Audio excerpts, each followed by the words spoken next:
this episode, we're going to shift from recognizing problems to recommending improvements in a way that actually reduces risk instead of just sounding security-minded.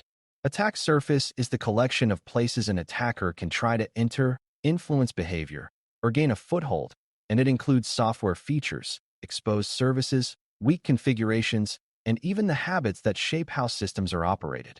When beginners hear attack surface reduction, they sometimes imagine it means turning everything off, blocking everything, and making systems unusable. But the real goal is to remove unnecessary exposure while keeping the business running. The title highlights 4 practical levers that show up repeatedly in effective recommendations: validation, patching, encryption, and defense in depth. Each one reduces risk in a different way, and the most useful recommendations explain what to change, why it matters, and how it fits into a layered strategy. By the end, you should be able to propose reasonable changes with clear logic, avoid common misunderstandings, and connect your recommendations to the kinds of attacks defenders actually see. Before we continue, a quick note. This audio course is a companion to our course companion books. The first book is about the exam and provides detailed information on how to pass it best. The second book is a Kindle-only ebook that contains 1,000 flashcards that can be used on your mobile device or Kindle. Check them both out at cyber.author.me in the Bare Metal Study Guide series. A good way to start is to remember that attackers succeed by finding paths of least resistance, which means they don't need to break every lock. They only need to find one weak door. That's why reducing attack surface can be more effective than adding yet another detection tool, because it removes opportunities rather than trying to notice every attempt. The key is to be specific about what surface you are reducing, because attack surface is not one thing. You can reduce external surface by limiting what is exposed to the internet, and you can reduce internal surface by limiting lateral movement and reducing unnecessary privileges. You can reduce application surface by limiting what inputs are accepted and how they are processed, and you can reduce operational surface by tightening change control and removing informal workarounds. Beginners sometimes assume security recommendations must be technical and complex to be meaningful, but often the highest impact changes are straightforward, like removing unused services or tightening default permissions. The quality of a recommendation is measured by how directly it eliminates an attack path, not by how complicated it sounds. Once you adopt that mindset, validation, patching, encryption, and defense in depth become clear as practical tools rather than abstract principles. Validation is one of the most universal attack surface reduction strategies because many attacks begin as untrusted input being treated too generously. Validation means checking and constraining what data is accepted, in what format, in what range, and in what context, so the system doesn't inadvertently interpret harmful input as instructions. For beginners, it's important to understand that validation is not just about rejecting obviously weird strings. It is about making the allowed input narrow enough that dangerous variations are excluded by design. This matters because injection attacks, many authentication bypass attempts, and many abuse patterns depend on the system accepting unexpected values and then doing something unsafe with them. Good validation also includes normalizing inputs, meaning you convert data into a predictable form before using it, which reduces confusion that attackers can exploit. Another beginner misunderstanding is believing validation is only a front-end responsibility, like a web form check, when the most important validation happens on the server side where attackers cannot bypass it easily. Recommending validation is therefore recommending a stronger boundary between the outside world and system logic, which is one of the most reliable ways to reduce attack surface in applications. When you recommend validation, you also want to connect it to practical techniques that support safe behavior without causing unnecessary user frustration. For example, allow listing is often stronger than block listing because it defines what is acceptable rather than trying to guess every possible bad input. Clear error handling is also important because error messages that reveal too much can help attackers, while error messages that reveal too little can frustrate users and operators. Safe validation recommendations often include consistent handling across interfaces, so the same input rules apply whether data arrives through a web page, an application programming interface, or a file upload.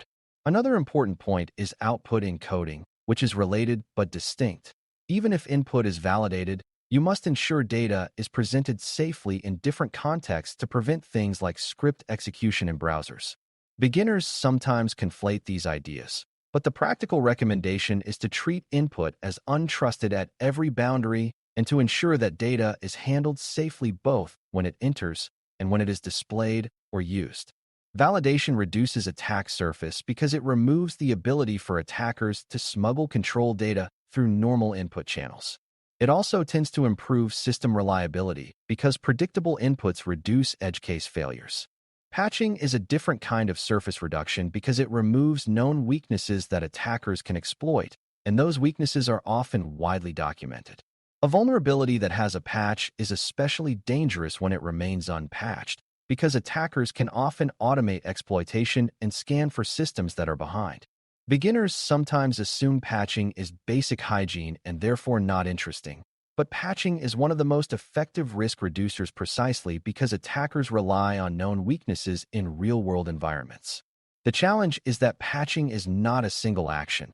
It is a program, and it includes inventory, prioritization, testing, deployment, and verification.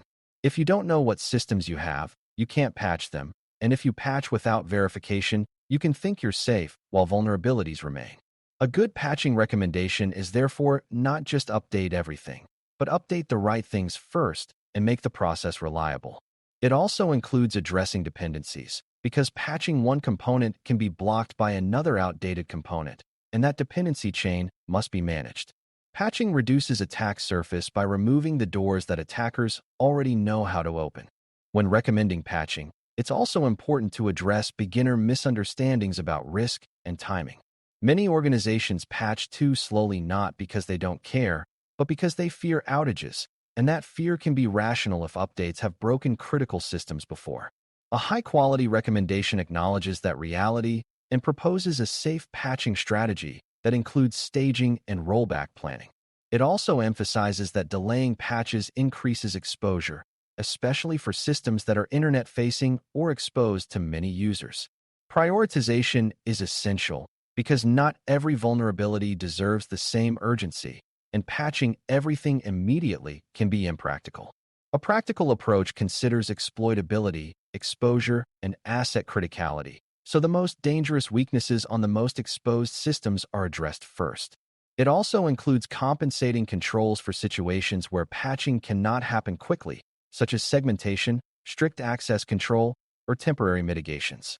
The goal is to make patching a steady, reliable motion rather than a panic response after headlines appear. Encryption reduces attack surface in a different way than validation or patching because it does not usually remove a vulnerability. It reduces what an attacker can gain from certain kinds of access. Encryption in transit reduces the attacker's ability to eavesdrop or modify communications between systems, and encryption at rest reduces the attacker's ability to read data if storage is stolen or accessed outside normal controls.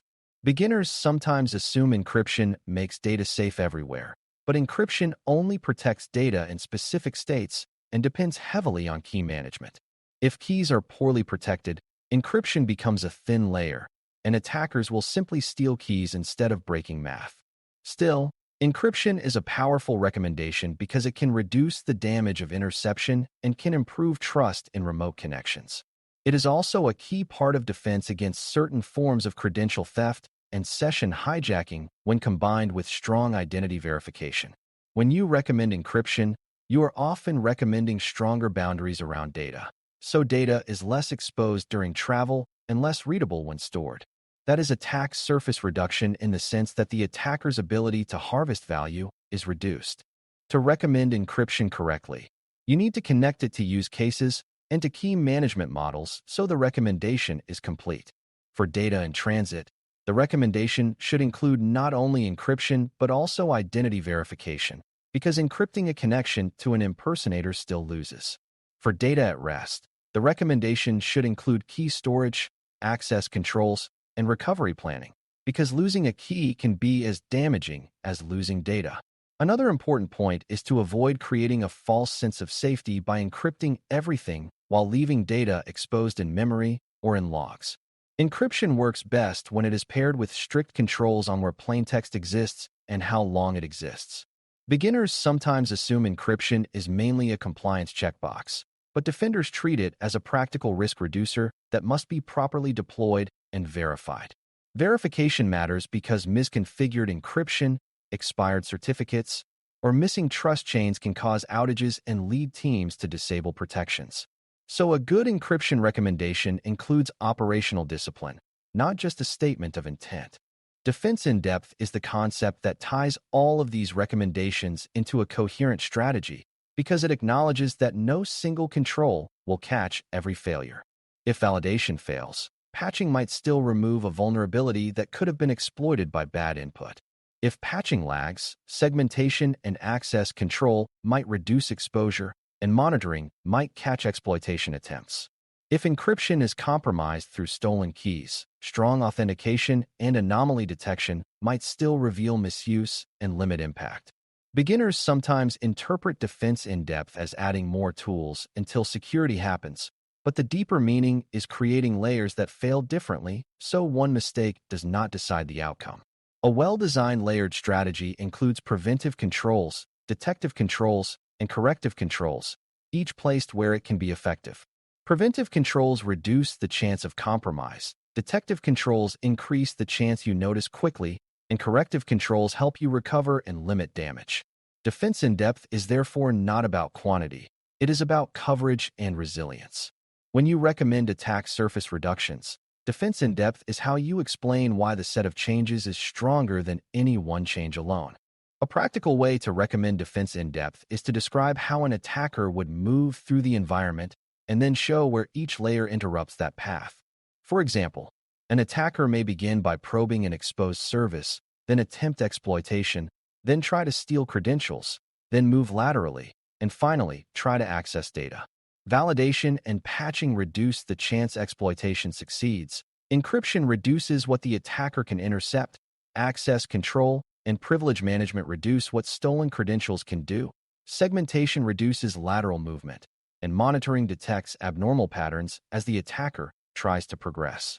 Beginners often assume recommendations should focus on the first step only, but many attacks succeed because early steps were possible and later steps were easy. Defense in depth aims to make later steps difficult even if early steps occur. This is especially important because defenders rarely get perfect prevention, and attackers often have more time than defenders expect. A well-structured recommendation, therefore, includes both reducing entry points and limiting what can happen after entry, because both reduce attack surface in different ways. It's also important to talk about validation, patching, and encryption as changes that should be verified rather than assumed. Verification means you confirm that validation rules are actually enforced server-side and are consistent across interfaces. It means you confirm patches were successfully applied and that systems are no longer vulnerable, not just that a deployment job ran. It means you confirm encryption is actually being used, with correct certificates and trust settings, and that weaker fallback options are not quietly enabled. Beginners sometimes stop at implementation, but implementation without verification is how systems drift back into vulnerable states. Verification also supports accountability, because you can demonstrate that risk was reduced, not just that work was performed. This is where monitoring and reporting connect back to attack surface reduction, because ongoing visibility is what keeps reductions from eroding over time. A defender's recommendations are stronger when they include a way to measure success and to detect regression, because security is not a one-and-done event. Another common beginner trap is recommending broad changes without acknowledging operational reality, which can cause teams to ignore security advice entirely. A strong recommendation balances security benefit with feasibility, focusing first on high-impact changes that are realistic. For example, instead of saying encrypt everything immediately, you might recommend prioritizing encryption on the most sensitive data paths and storage locations first, while building a roadmap for broader coverage. Instead of saying patch everything now, you might recommend a risk-based patch program that accelerates critical fixes for exposed systems and establishes predictable maintenance cycles. Instead of saying validate all inputs, you might recommend starting with the highest risk inputs, such as those used in queries, file handling, or template rendering, and then expanding coverage. These are not compromises of principle. They are strategies for getting real improvements implemented. Beginners should learn that a recommendation that never gets adopted reduces no risk, while a smaller recommendation that is adopted quickly can dramatically reduce exposure. The art is choosing changes that remove real attack paths without creating a backlash that leads to exceptions and workarounds. To conclude, recommending attack surface reductions is about removing attacker opportunities and reducing attacker payoff using practical, defensible changes.